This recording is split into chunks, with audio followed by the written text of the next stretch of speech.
is they think they can't do something versus that they can do something. They don't have a can-do attitude, they have a can't-do attitude. They don't think in terms of solutions, they think in terms of problems. Hey, welcome to my channel. My name's KELGORE, and some of you might have already watched this live stream, but I fixed some audio issues I had with it and I edited it down so it's just, you know, the good parts and not all the parts where I'm silently reading the chat going, let's see. I know you guys love it when I make videos about landlords, and this landlord, Troy Kearns, was requested several times in my Google Drive suggestion form. That's in the description box if you guys ever have any suggestions for video ideas. I also want to be extremely clear that it is not okay for anyone to go harass this person or any of the people I talk about on my channel. If you have any criticisms of Troy or what he's saying, drop them in my comments section, not in his. In case you're new to my channel, I'm an anti-capitalist, and I like to talk about a pretty wide variety of topics, but a fan favorite around here is anti-landlord content.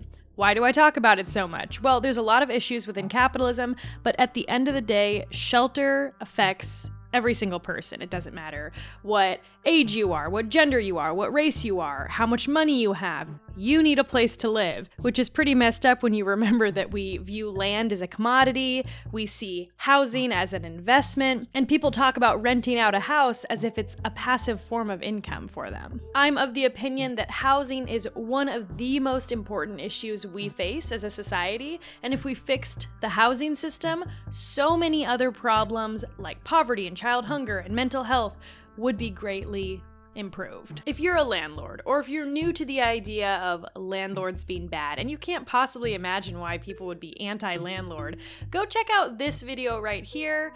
It's called Landlords Caused Climate Change, and it really isn't so much about climate change, it's more about how much harm landlords cause with their passive income schemes. Alright, with that being said, here is the edited down version of the live stream. We're going to talk about Troy Kearns. He does TikTok, YouTube. I think he's like an influencer. I see him doing some like sponsored posts sometimes. But more than anything, he's a landlord and a flipper.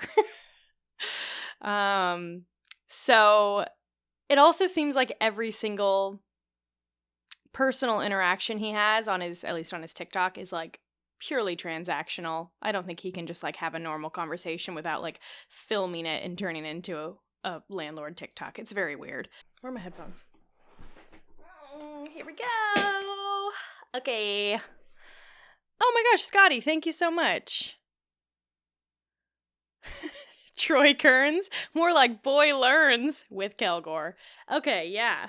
Hopefully he learns something. I guess that's the most positive outcome of this video. This is why I like to come check on my properties, just in general, because you just see stuff that you're like, okay, what's going on? Why do I have these little pieces all over here? Why did they leave the fan going on? Why did they leave? Okay, so he flipped this house and then rented it. I believe he says later that this is the first person to rent the house. And he's like complaining that they like left the fan on and there's like a piece of tape on the wall. Oh my gosh, like it's such baby behavior. Like I know sometimes there are those viral videos where a landlord goes and walks through his property and the person was clearly disgruntled and they trash the place. It's not good behavior, but I don't care about it, right? That's the fucking what's his name from I Think You Should Leave. You think getting a tattoo is good? No. Getting a tattoo is not good. I don't care about it, but it's not good behavior. Lights on. Why did we not take care of this on the initial walkthrough where they hung? Are you kidding me, dude? On the initial walkthrough where they hung their TV, obviously. So it's totally frustrating when you put stuff the right way and people don't take care of it. We got a bunch of... It's your house. It's not their house. You make that very clear within your politics. You decided to let people live in your house that you own. Why'd you do that if you don't want them to hang something up on the wall, you fucking freak? Sorry. Garbage on the ground. Duct tape from somebody taping something up there. We got a bunch of... They probably had to like tape the window shut or something, like, because it's probably a piece of shit. Oh my god. Hopefully we didn't give these guys back all of their money. You can tell this is a Wait, brand new let's house. back that little quote up there. A bunch of garbage on the ground. Duct tape from somebody taping something up there. We got a bunch of dirty walls. Hopefully we didn't give these guys back all of their money. You can tell this is a brand new house. These are first tenants in it. So we've got a bunch of stuff that they left in here. I don't even know what that is. Another issue. Okay, is it just me, or is this guy being the whiniest little bitch in the world right now? Like, the house looks fine. There's general wear and tear that's gonna happen from people renting. That's why you take a deposit. And usually there's like a cleaning fee. If the walls are dirty, like, it looks fucking fine to me. Oh my God. After the video's over, come back do the and put chat. this stuff back together. Let's turn this off. It should not be on. They probably tested it and don't care what happens to my house. This is why, like... What? Oh God, okay, sorry. Let me go look at what you guys are saying in the chat, because fans use, like, sense of power. What a whiny baby. Why not take care of this? Do you want them to put the TV on the floor? Shut up, landlord. Oh my gosh. Wow. Yeah, I know, this house is so clean looking. It's fine. KELGORE, please think of the cost of the white latex paint for those poor landlords. Tape? That's gonna cost $700 to clean up. That was that. So now you kind of know who this guy is. This is a very good representation of who this person is. Maybe we should go to his website, because I feel like... Here, let's go over to his main page. Here we are. Let me move myself out of the way so that you guys can see. Look, oh, wow, there's the picture he chose for himself for his website. That's interesting. Is this loading right? Hold on. I teach people how to make money by investing in real estate. You sure do, buddy. Isn't it weird, though? Okay, like, if you were a real estate agent, wouldn't you want there to be not too many real estate agents? That's one thing about real estate that I don't understand. Isn't it oversaturated? Don't they not want too many fuckers in there? Okay, so let's learn about him. Join mentorship. Oof. Coming soon. Oh, it's not even a thing yet. Come on, buddy. Get it together. We got eyes on you. You're missing out on millions of dollars in mentees. Incredible web design. Yeah, if he had the eye for detail about his website that he has about that fucking empty unit he was just walking through, this would look a lot better. What is this? What is this? Honestly, I'm not the smartest cat on the planet. We got a cat guy, all right. Just check out my YouTube videos and you'll see that I'm just a regular guy who got into real estate investing and became very successful. Along the way, I've made some mistakes that cost me well over 6 figures and gave me headaches. Jesus Christ. I want to help you avoid my mistakes as well as the pitfalls and traps of this business, so you can quickly learn how to make massive amounts of money and reach your own financial freedom. Check out my courses, keep trying, and most importantly, don't give up. Keep trying is kind of the same as don't give up, but it's okay. If you want to retire in 5 years, get this book. Quote, Troy. That's quite the endorsement on your book. Wow. Okay, you guys get it. We're gonna watch what he posted the other day. Actually, let's watch the John Green one first. Reasons why you're always going to be broke coming from a multimillionaire. Number one, you shop. Yeah, I don't like Starbucks, but you want to know how many days you'd have to skip your daily $5 latte in order to become a multimillionaire? 400,000 days. That's over 1,000 years. It's just terrible fucking advice. Stop blaming individuals for their choices when the problem lies with systems and their failures. Yeah. Okay. So, John Green said that to him, and then this guy, like, shit his pants about it. You can see right around here, he's responding to comment after comment about this John Green video. And he, like, reposted it a bunch of times and stuff. Weird behavior. Definitely, like, just clout-chasing behavior, but whatever. That was that. Do you guys want to watch the full video of him what he said. It's a very stupid list of reasons. 5 reasons why you're always going to be broke coming from a multi-millionaire. Also, he uses this song, it's called Love You So by the King and Con Barbecue Show, in like every single one of his videos, even when it doesn't really match the vibe. And it's really funny because like, this is like, I'm taking my dog on a road trip music. This is not dude telling you how to get rich music. I don't know. Just a weird choice in my opinion. He needs to pick a new song.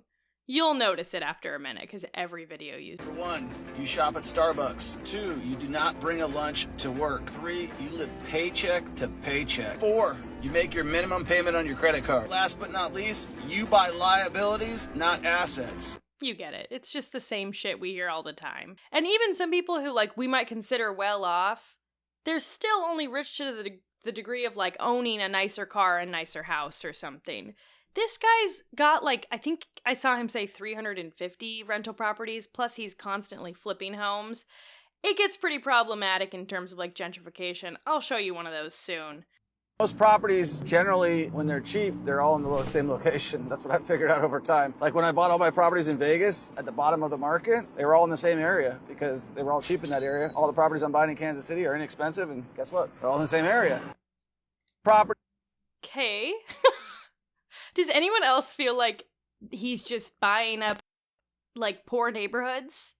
That's what I got out of that. Let's see, the comments say, probably all located around the local Starbucks, being it's causing these people to go bankrupt. Bald. Yeah. Leech. Buying the block. Sounds like you're gentrifying a place. Wanna be Bezos. Okay, and you still bald and white. Oh, yeah. Okay, so then there's another one. Why would we not want to flip is like the caption. This is not a good area to flip houses.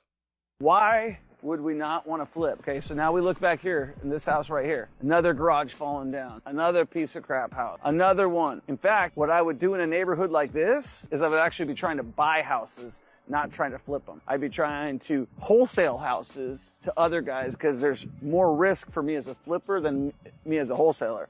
I don't want to own this stuff. This is not a good area to flip houses. You've got a beautiful house right here. They've done an excellent job. You put a new fence in. So it's starting to come a little bit right here, but you still got a lot of just crap. We want to find places that have pride of ownership. This is why we're passing on this deal, and this is why we're not going for this deal. What do you mean you're just gonna fucking buy up whole neighborhoods? Like, just, this is another planet to me.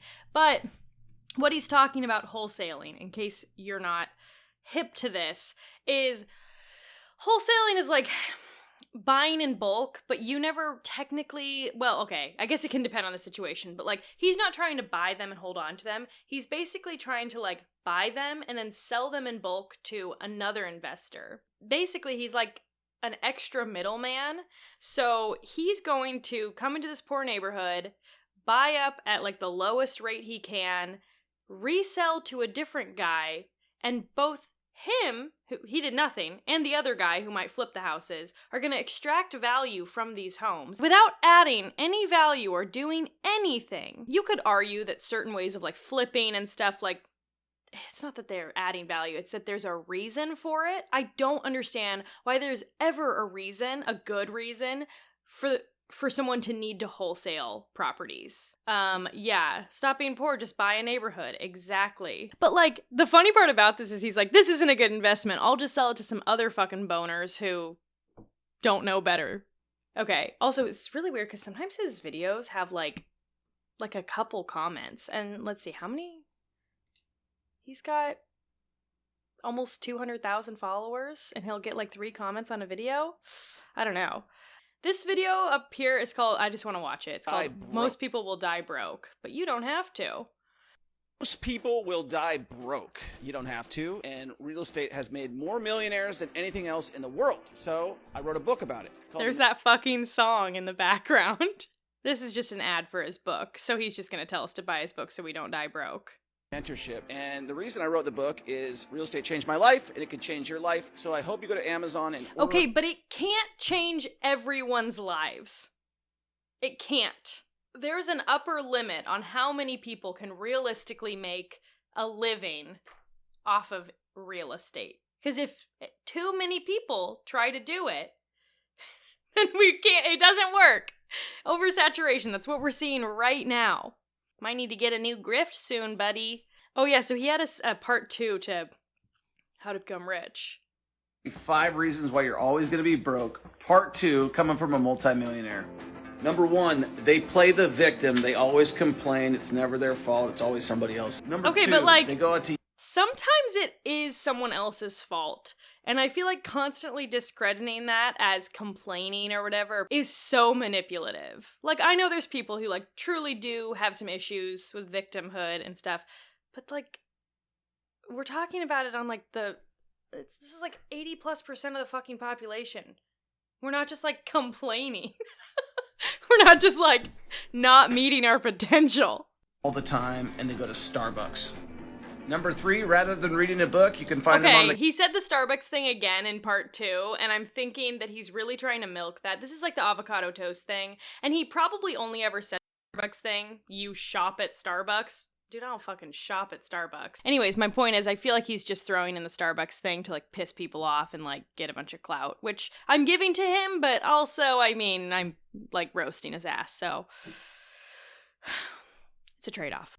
Watching the Kardashians. Number 4, most people are followers and not leaders. See, it's so stupid and reactionary that I don't think he really believes that it's because people watch the Kardashians. I think he just knows that that's a way to, like, get duetted on TikTok or whatever. And they believe that the government is going to solve their problems. I don't believe that the government is going to solve our problems. I believe that a government can solve problems. Not this one. But, like, in general, if we're gonna have a government, why wouldn't it solve problems? Just a question. And if, Troy, if you can answer that question or get back to me on that, what is the government if it isn't solving fucking problems? Tell me. Excuses. They think they can't do something versus that they can do something. They don't have a can-do attitude. They have a can't-do attitude. They don't think in terms of solutions. They think in terms of problems. I mean, you gotta have one to have the other, but whatever. Okay, someone says, a government that doesn't serve its people is a dictatorship. Well said. Watching from a shelter, your content makes me feel better. That is really kind. And sometimes you guys say things to me that are very affirming. I mean, I do this because I like doing it and because it's fun, but knowing that I'm validating people who are going through it really, really is... It means something to me, and so I appreciate that. I'm glad I can hopefully at least provide some mild entertainment for you tonight. Oh, yeah, this is a good one. This is a great video to display that landlords are cheap fucking bastards. Hold on, let me... Changing out the flooring? No. You're not changing out the flooring? Why would I do that? Throw that 88-cent vinyl on top of it. You lay laminate flooring in here, you'll make way more money. You're going to leave about $15,000 on the table if you don't put floors. Well, we'll have to think about it. I'm telling you, 100%. You leave this flooring in here, you're going to leave a lot of money on the table. He said it'll make them an extra $15,000. He said it's 88-cent vinyl on top of it. I'm assuming they mean per square foot. So maybe someone help me out in the chat. So 0.88 per square foot times like 1,000 square feet. That's like, let's just say up to like $2,000 or $3,000, maybe with like work and everything, to put in laminate on top of this tile. And he thinks he can get 15 grand out of it. This is what I'm talking about. Is like these flippers, they add value to the house by like updating it, but it is not congruent to how much they are able to get out of the sale. It's so fucked up. Also, who the fuck puts laminate over tiles? Landlords. That's who. Let's see what the comments say. Yes, replace the $5 per square foot tile with $2 laminate. Not worth the time to lay it down. So really it's flipping houses that's going to get you to be a millionaire, not saving money on coffee. I don't think people like this guy. Just kind of the vibe I'm getting. I haven't really seen that many nice comments. Okay, so, what's the definition of wealth? Now I want to know.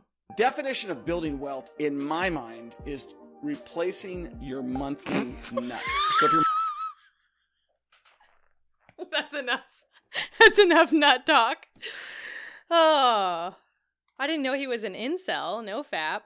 Gotta replace that monthly nut. I want to show you the Mexico one, and if you follow me on Twitter, you already saw this probably, but it's okay. 5 reasons you should invest in Puerto Vallarta, Mexico.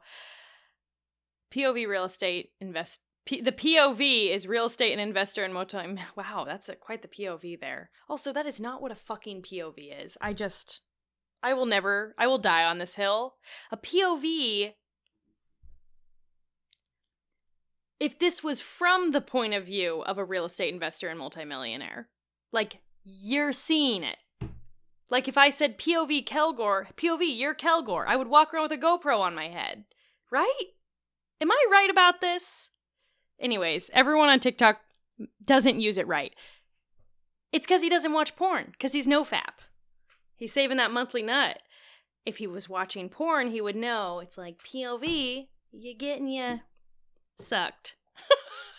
Anyways, let's go. I'll give you 5 reasons why you should invest in Puerto Vallarta, Mexico, coming from a multimillionaire.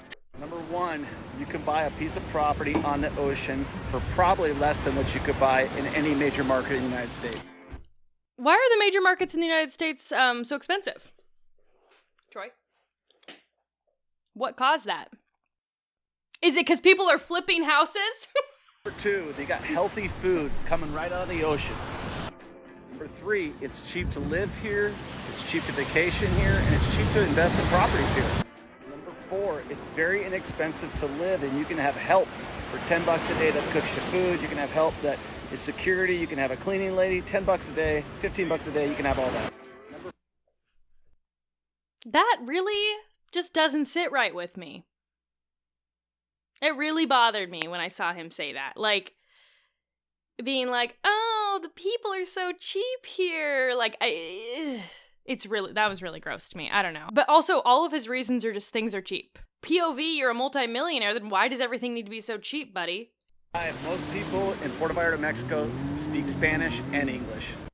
So you don't even have to fucking learn. Don't even bother taking the time to fucking learn Spanish. Let me see what some of the other ones I have lined up for you guys are. Oh, this one I titled Mindset Paycheck to Paycheck. That can only be good. Someone said, ain't nobody taking advice from a man who said living paycheck to paycheck is keeping us from being millionaires as a choice. Skull emoji. You know, everything boils down to mindset. If you've got a broke mindset where you don't want to get out of the grind, you'll live paycheck to paycheck. If you got a mindset you want to get ahead, then you'll get ahead. If you got a mindset that you're going to want to troll and cause problems, you're going to troll and cause problems. If you have the mindset that you want to do anything that you can do it. Check out guys like Elon Musk. Check out guys like Jeff Bezos. You know, they don't have a mindset of looking for excuses to not do things. And life is Oh, the glasses are gone. Okay. about choices as well. And you have the choice to be rich, you have the choice to be poor, but it's up to your mindset to do it. Yeah, so mindset. Let's talk about mindset for a second. You can't mindset your way out of things that are happening to you. You can mindset your way out of the things that you do, or choose to do, or choose not to do, or whatever. But when there are, like, externalities, material conditions, a lot of times those things are happening to you, like, in a fucking, like, it's like the fucking Sisyphus pushing the boulder up the hill. Like, he can have the fucking mindset to push the boulder up the hill every day, but that doesn't mean that the boulder isn't going to roll back down the hill because of his mindset, right? So that's stupid, like everything this guy says. But I also just think it's very condescending to tell people that, you know, if they're living paycheck to paycheck, that's just because of their fucking mindset. A lot of people that live paycheck to paycheck are already using pretty much every fucking ounce of mindset they have just to stay alive. Boy, do I have another TikTok for you. It says, why it's good to know some Spanish when house flipping with contractors. Here's why you should learn some Spanish for house flipping. To make it easier for you. So here's the things. We just walked Benton. The tile is not level. So we're going to give you big tile this time. That's better. Yeah, I know. When you're doing the light fixtures, none of the old ones. Only new blanco. Not like tan or old. Abuelo? Blanco. Oh, Solo blanco. Only blanco? Only white. Todo. Solo negro. Is this a hate crime? I feel like, you know, all of our moms do this a little bit when they're speaking to, like, a nice lady with, like, an accent. Any accent. She, you know, might pick up on the accent a little too much, but it's in a nice way. This is not nice, the way he's speaking to this man. This man also, at several points in other videos, speaks English. Why are you yelling at him? Poles, cabinets, the knobs, todo. See? Blanco y negro. See, no brush nickel, no rub bronze. It's okay. He gonna pick. You say, Tyler, yo necesito 70 square feet of tile for the shower wall. Tyler, yo necesito 70 square feet of tile for the shower wall. This guy, look, he's fucking done. He's like, dude, whatever. Are you almost done filming your little video so I can get to work? Jesus Christ. Yeah, so this is why it's a good idea to know some Spanish when you're flipping houses, especially if you're going to buy in Mexico. From the man himself. Let's see the comments. Using abuelo for old. You did just prove why you should learn some Spanish. Well, now we know his fortune was made by underpaying people. Good job, Mr. Clean. Hey, Mr. Clean had way more sex appeal than this guy, okay? He said maybe 3 words in Spanish. Okay, I gotta see what you guys are saying in the chat, because I know you guys are freaking out about this. And this is actually, like, not funny. It's like, he looks stupid, so I'm laughing, but I actually don't think this is funny. I think that this is really, really, like, weird. This is, like, a weird... You're paying this man. He's a capable person. Why are you treating him like this? He clearly does way more fucking work than you do. Do you know when's the last time you laid tile? Abuelo? Who taught him Spanish? Peggy Hill? Yeah, isn't abuelo like grandpa, or abuela is grandmother, or like, I guess like the equivalent of that title? Like, hey, yeah, don't use the wall sockets that are grandma. Let's see, why is he yelling? I was waiting for the actual Spanish, and then it got so much worse. He's so condescending. He actually thought it was a good thing to put this on his channel. Yeah, that's what I'm saying. Like, he filmed this, and then edited it, and then fucking did the little captions, and then uploaded it. Oh my gosh. Solo Blanco. Okay, racist, right? Yeah, really throwing that one around. He don't lay tile, he puts vinyl on top of it. Okay, to be clear, he doesn't do anything. Okay, so let me go back, because I feel like there's another video or two where he's just kind of roasting the work that his contractors do. It says, sometimes you gotta do it yourself, and this says, sometimes contractors disappoint you. I asked him to label all of the paint here. It's not labeled. We're going to do that. We have to actually go back through, because now we have a difference of agreement. And even though this is somebody that we're doing business with, we had conversations. Did you have conversations in English or Spanish, though? Because if you were speaking Spanish, there's no way they understood. He said in those conversations, it's all what's in writing. So now we're going to put what's in writing. I'm imagining that, like, he's like, we had agreements. I that the wall sockets were supposed to be grandpa. They're not grandpa. Oh my god, sorry. Please, sir, these light switches are my grandfather.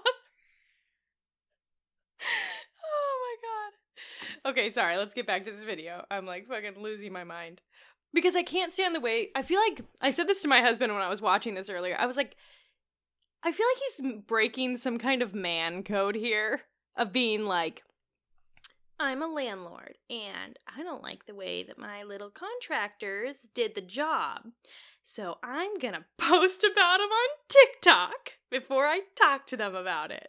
That's like some passive-aggressive shit to do. I don't know. Seems kind of beta.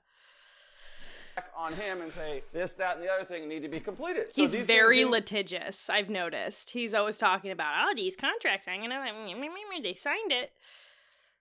Completed, which is one of the reasons why I do most of the stuff myself, right? So I'm sorry, what was that last line? So these things didn't get completed, which is one of the reasons why I do most of the stuff myself. Oh, do you? You do most of the stuff yourself? I feel like being litigious like this, like saying like, we're going to whip out the contracts and prove it to him. This is a rich person trait, because poor people don't have the money to be like, oh yeah, I'll just take him to court about it. I know there's another couple. Oh yeah, this one. This right here, this is sloppy work. So there's a lot of... He's just like pointing at the wall, like, this is sloppy work. Sloppy work. So there's a lot of issues that I'm not totally pleased about. Like the windows were left open and we just got windows dropped off with us. The bottom line... Wait, the windows were left open? But they were probably like, they were spinning the wall. It's probably like fucking noxious fumes. Your fire alarms are gonna go off if they don't crack a window. But you know this because you actually do most of the work yourself. If you're gonna do something, expect problems in construction. Yeah, the Blade Right, Runner this is- music fucking kills me. That's another one of the only ones that he uses. In one video, he's talking about why he bought this luxury Sprinter van, and then in a different video later, he's talking about how cars over like 7,000 pounds or something are 100% write-off for your taxes. Like, he's always talking about like how to pay zero taxes on shit. Oh, this one's just called No Taxes. All right, so I bought this apartment building right here for $2.6 million in 2016.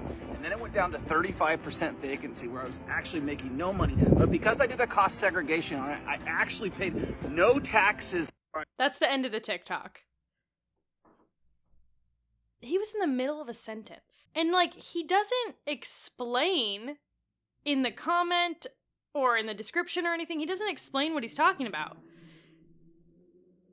Whatever. Yeah, I agree. Someone said something about how HGTV is responsible for making everyone think they're one flip away from living on the beach, and I agree. It's like, I don't know, a while ago I had someone tell me I should talk about Chip and Joanna Gaines and how they've, like, inspired all these fuckers.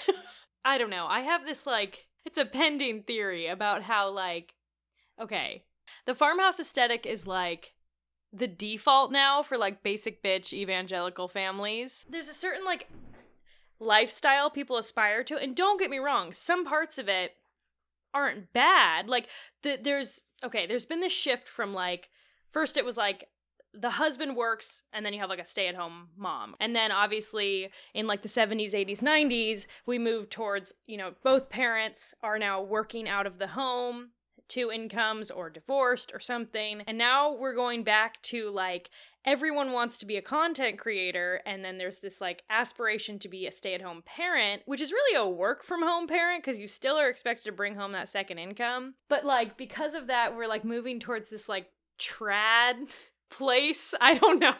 So certain things, there's a certain lifestyle that's now become aspirational. It's like one of the parents at least is like a work from home parent, stays home with the kids. They live in like a farmhouse chic place. They do like passive income side hustles. I don't know. It's like this whole thing, and it really bugs me. I'm working on this. Is a theory I'm working on. But there somehow is this like aesthetic tied into this weird evangelical lifestyle. Trad Huns. Loving this concept of HGTV responsibility for regression. It's just so weird. You can see it in the casting of their own shows, which I kind of watch still. I'm not immune. That's right. We are not immune. Pinterest and Instagram are still part to blame for the monoculture aesthetic. First of all, calling it monoculture is fucking hilarious. And yeah, when like you could close your eyes, and if I said the word Instagram monoculture aesthetic, everyone would imagine the exact same fucking thing. It's a girl that dresses in all neutrals, desaturates her fucking pictures a little bit, probably flattens the contrast a little bit. She's got fucking blonde hair that looks like fucking straw. Or really nice, sometimes really nice. And she's wearing a hat, a wide brim hat. And her children are not wearing hats, but they're like those little blonde white children that like look kind of messy, but somehow still look very put together. They're not dirty. They're just kind of like, their hair is a little ratty, but in a cute way. But everything's perfect in the picture, except for the kid's hair. That's my monoculture aesthetic breakdown for you. I live in a farmhouse, and I hate the farmhouse aesthetic. Huh. You know, I don't hate it like if I was in an actual farmhouse. I think I just dislike the faux, like turning a McMansion into farmhouse. You know what I'm talking about? HGTV plus historic underfunding of public housing equals worst housing crisis ever. Yeah, I don't really think we could have done it without HGTV, without inspiring every single person that they can do it too. All right, thanks for watching. This was originally a 90-minute long live stream. I edited it down to about 35 minutes. Let me know if you like this format, because this was a really easy and quick way for me to make a reaction video. So let me know what you think. Also, it's always nice to have some moral support in the chat when I'm looking at people who are especially annoying, because you guys make it really funny for me. Thank you to all of you who joined the live stream. Sorry for those of you who couldn't because it was really late. If you made it this far, be sure to like, subscribe, comment, let me know what you thought of Troy. Thank you to my patrons whose names are on the screen right now. Be sure to send me any landlords you find in the wild that you would want me to react to. Here's a playlist right here that you can click on of all my landlord videos. You can go binge that right now. Until next time, bye-bye.